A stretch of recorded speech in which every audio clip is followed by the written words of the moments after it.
Episode 82, Sunset. The military police are busy rescuing survivors in Trost District following the collapse of the walls and the march of the Wall Titans. Hitch Dries tends to an injured woman who laments the destruction of her house, which was destroyed due to the rumbling. Nearby, people argue over whether Eren Yeager's actions are justified given that people have been killed by the falling walls. Another MP notices the trouble brewing, and Hitch agrees that the two sides are going to clash. Hitch goes to organize riot gear for the military police when she spots damp footsteps coming out from the basement. She follows them to a room where she is ambushed by Annie Leonhardt, who threatens to cut her throat. Hitch throws her though and comments on how weak Annie is compared to how she used to be. Only then does Annie realize she attacked her former roommate. While calling for help, Hitch realizes that Annie is injured, and Annie threatens to transform into the female Titan if Hitch does not do as she asks, but Hitch says that she is too weak to do so. Annie suggests they will not know until she tries, leaving Hitch in a quandary over whether to call her bluff. She ultimately does not, and takes Annie to the stables so she can leave town. Hitch says that this way she will no longer have to look at Annie's face in the basement.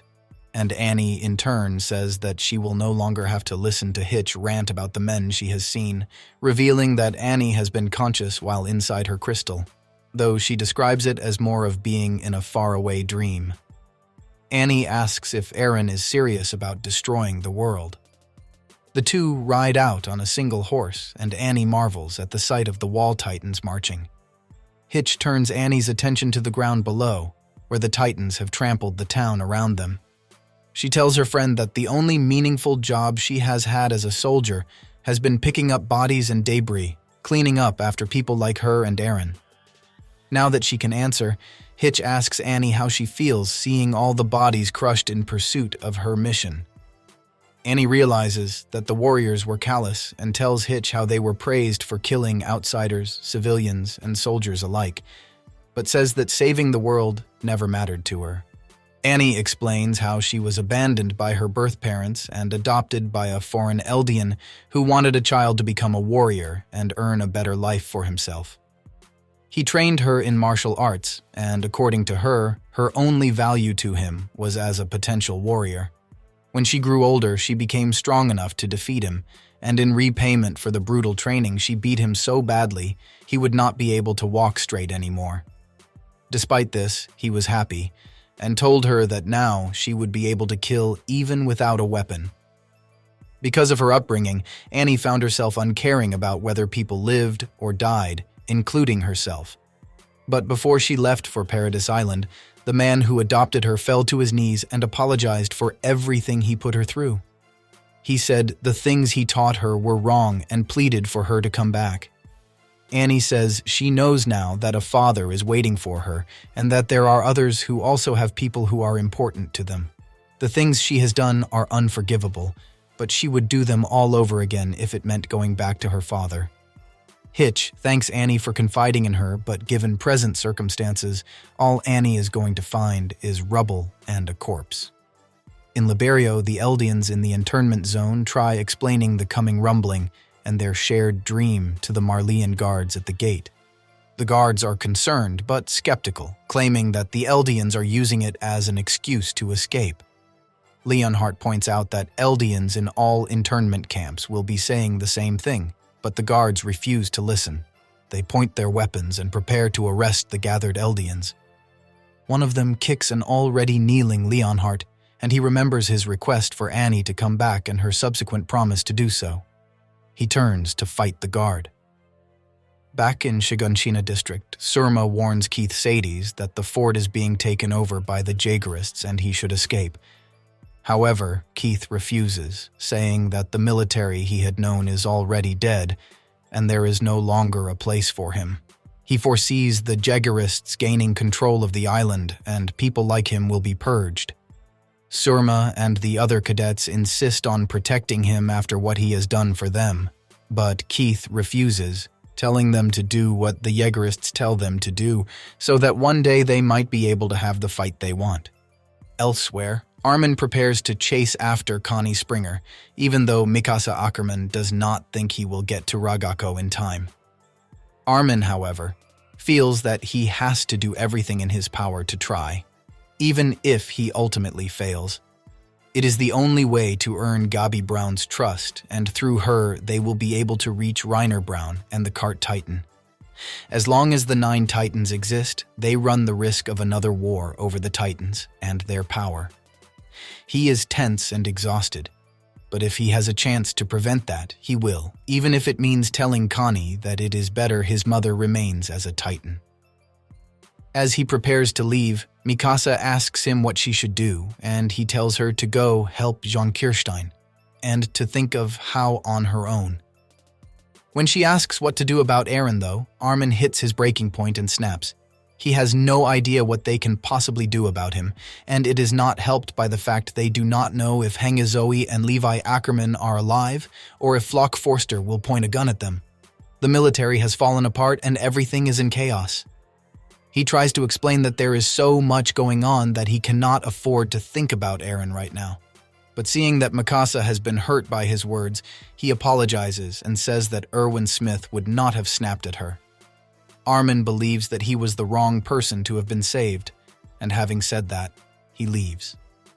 Mikasa turns around after his departure and notices that her scarf is no longer where she left it. As Armin and Nicolo prepare horses, Artur Brauas tries comforting Gabi, telling her that even if it was for his mother, Connie would hesitate to sacrifice Falco Grice's life. Kaya tells her to take care as she rides off with Armin. On one of the fort's upper floors, Flock shoots the hand of one of the anti-Marleyan volunteers and tells Jean that he is helping the man understand their situation when Jean protests. Flock is unwilling to tolerate backtalk. When Jean asks who made him king, Flock announces to everyone present that Eren explained his plan to him 10 months ago. He has always known that Eren intended to manipulate Zeke Yeager in order to obtain the power of the founding Titan, and Flock formed the Jaegerists to help him with that. Hay tells the gathered volunteers that they have lost both their leader and the military who backed them, and soon their homelands will be destroyed as well. But if any of them wish to aid the new Eldian Empire, they will be welcomed as fellow Eldians. When the man he previously shot announces that he would never join him, Floch kills him and tells the other volunteers that pride is not worth dying for. He suggests that living in submission would be better than that, and then has the remaining volunteers locked up so they can think about it. Just then, Mikasa arrives and asks a shaken Jean what happened.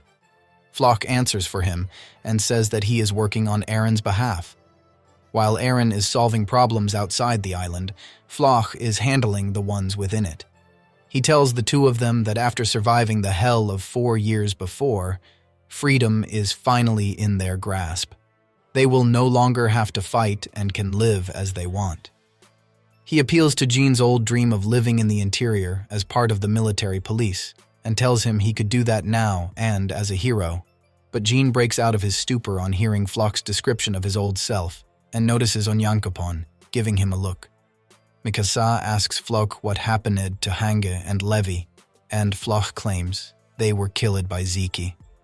As the sun sets, Falco tells Connie that he appreciates his help, but does not understand why they are going north. Connie says it is safer than the south, and he is taking Falco to a hospital for his amnesia. He claims that he found Falco by himself, and doing this is a soldier's duty, which reminds Connie of how he tried to become a soldier his family would be proud of. He knows he can no longer save the rest of his family, but it is still possible to save his mother. Oblivious, Falco thanks Connie for being helpful, even as he thinks about how he has to get back to the south since he does not remember what happened to Gabi and his brother Colt Grice before he passed out. He also has the uneasy feeling that he has met Connie before. Outside Shiganshina district, Peak Finger remarks that it looks like the airships are heading back to Marley. She suspects they have been left for dead, but Theo Magath believes the airships are making the right call, heading home to warn the motherland. Peek asks if there is any way to stop this now, and Magath begins to say that there is not when Hange approaches them, scaring Peek into nearly devouring Hangs with her cart titan.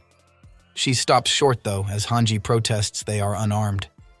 Seeing they are still concerned, Hangi gestures to the makeshift cart nearby and tells Magath and Peek not to worry. The fellow in the litter there is harmless and too stubborn to die.